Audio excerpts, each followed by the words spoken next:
Kosher guilt. Kosher guilt is not something I read about. It's not something anyone told me. I just came up with it a few years ago. I love kosher guilt, and there's only one guilt that is kosher. Kosher guilt is the following. When you express unconditional love to your child, young child, adult child, teenage child,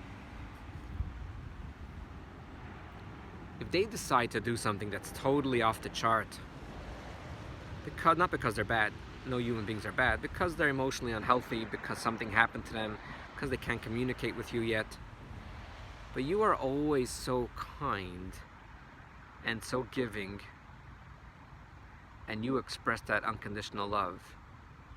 Even when it comes a time in their life where they say, screw it, I will do what I want to do, there's kosher guilt, where they say, my mother, my father will be so upset. We're talking about something within the realm. If your father and mother tell you you must live one block away from them or else, and you know they're going to be crying day and night if you move away a block, then don't worry about it. Then you could give them the phone number from a therapist or a life coach.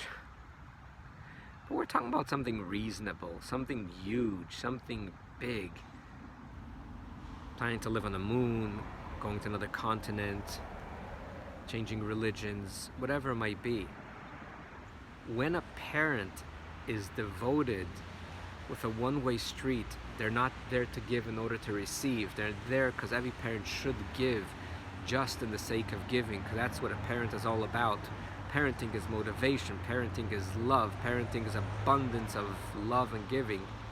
When the child one day, when they get older, even though they're far away from you, they will feel guilty knowing that they're going to hurt you so deep and so bad. And that's what I call kosher guilt. It's not because they made you feel bad, it's because your parents made you feel good. Anyways, we should always live in harmony, peace and tranquility, and we should never have to try to impress anyone and make anyone happy.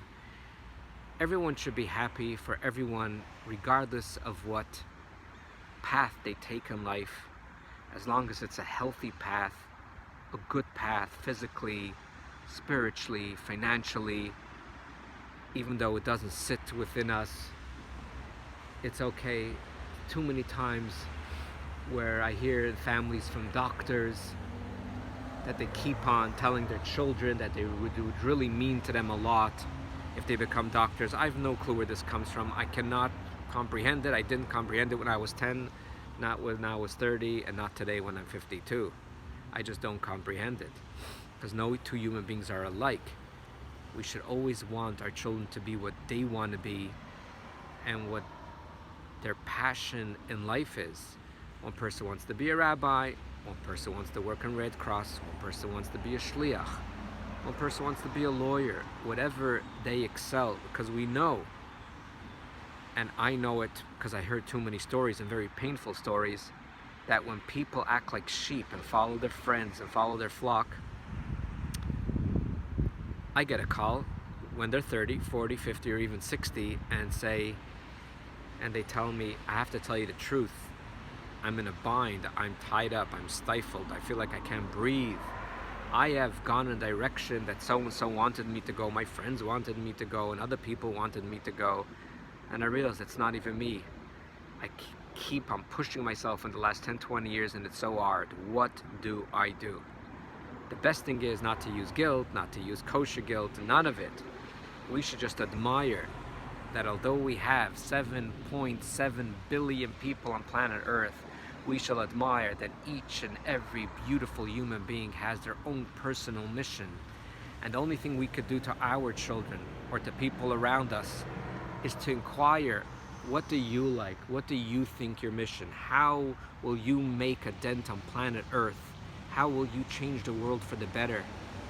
For one person, it means to plant one seed in the ground and to have an apple tree for many to eat.